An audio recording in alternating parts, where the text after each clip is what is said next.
Okay, I'm gonna prop my phone here while I do the actual dyeing, and Helena does have a hairbrush, so I feel like this is not breaking the somewhat established rules of this experiment.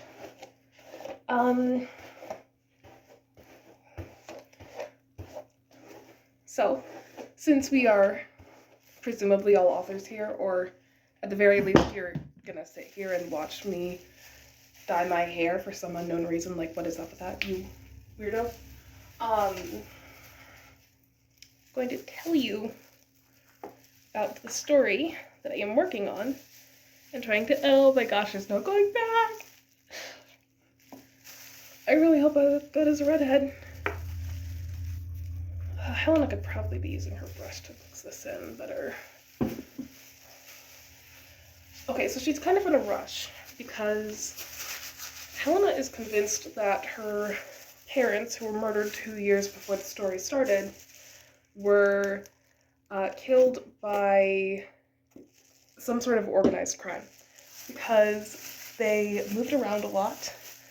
They talked to no one. They had a mysterious past that they refused to speak to her about. And they were just like oddly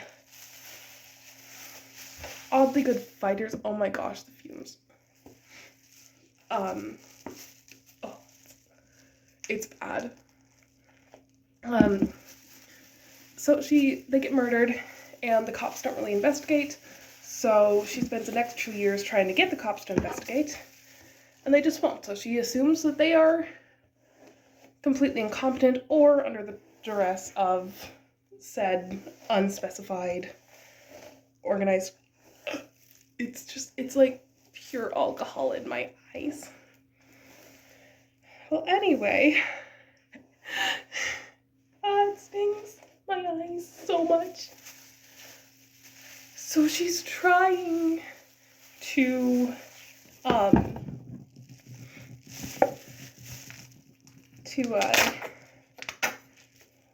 don't know if I'm gonna have enough. She's trying to get to the FBI, but she is currently in a high security group home because she keeps running away and they don't like that.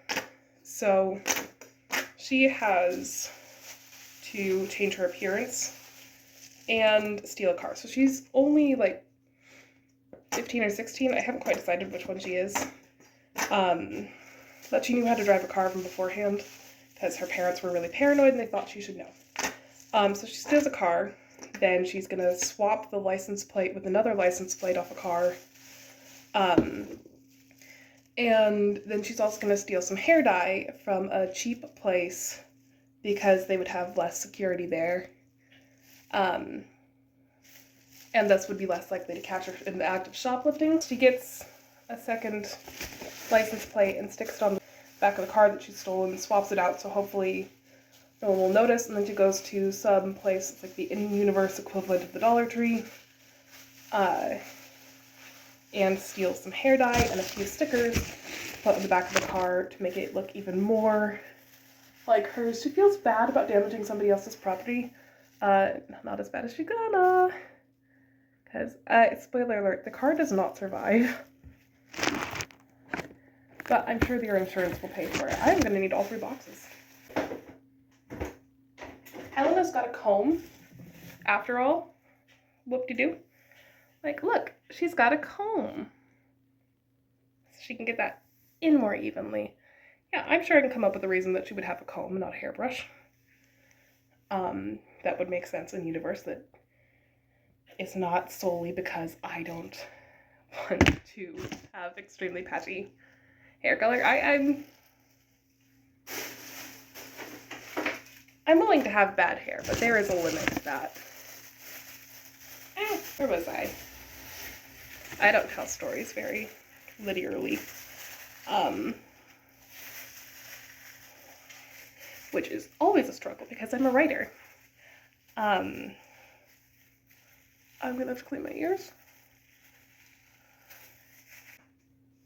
I'm gonna go ahead and do the last box. I'm I guess Helena stole 3 boxes of hair dye. See, this is why I'm doing it, because I need to know the logistics. Like, how could she dye her hair? Like, what would be the practical limitations of her dyeing her hair with Dollar Tree box hair dye?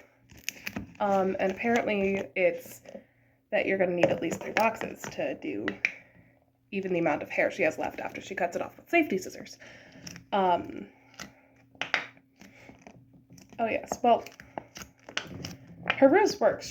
She gets pretty far before, you know, the magic kicks in and, like, guides her telepathically against her will to this place. Where she meets a bunch of the other characters, and it's very, very cool. Shaky, shaky, shake, shake, shake. There are definitely a lot of parts that have not been getting enough love, so I'm going to leave here and try to do a little bit more detail work in the mirror. Is it just me, or does my hair look like the Sugar Plum Fairy from that live-action Nutcracker movie that came out a few years ago that was really bad? Here, let me do my impression of her.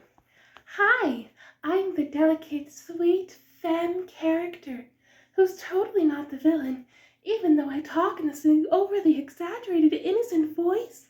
And I am going to continue to talk like this for the rest of the movie, even though it's insufferably annoying and so obvious. Yeah, Laurel Gates had the same problem in Wednesday. I am honestly shocked right now. My hair, it did not fall off. The color is actually pretty nice. It could have been done a little bit more evenly, but well, the experiment was there for a reason. I might pick up another box tomorrow and actually go over the roots, just to make it like a little bit nicer. But as an experiment, I can see that yes, she could easily dye her hair. I like it. So this is definitely not the color that was on the box. This is, I don't think you can see it as well on the camera, but it's definitely a lot more purpley in real life. But I actually kind of like it. Yeah. There are some bits that didn't quite get enough coverage, so I am covertly still blonde. So I'm gonna have to go back and get box number 4 or 5